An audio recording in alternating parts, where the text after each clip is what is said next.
এজন্য চতুর্থবার রাসূলুল্লাহ সাল্লাল্লাহু আলাইহি ওয়াসাল্লাম কি করা করা আল্লাহ রাসূল সাল্লাল্লাহু আলাইহি ওয়াসাল্লাম যখন মসজিদুল হারাম থেকে মসজিদুল আকসা যাইতেছিলেন এই পথিমধ্যে কিছু ঘটনা ঘটেছে।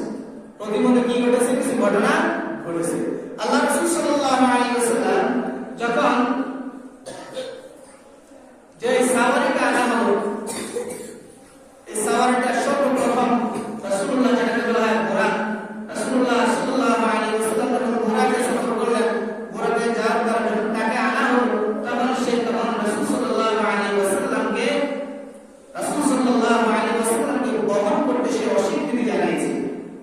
তখন হযরত জিবরাইল আলাইহিস সালাম মিকাইল আলাইহিস সালাম বলতেছেন, এই তুমি কি জানো যে আমাদের সফর হবে, আমাদেরকে আরাম করবে, তিনি হলেন সাইয়্যিদ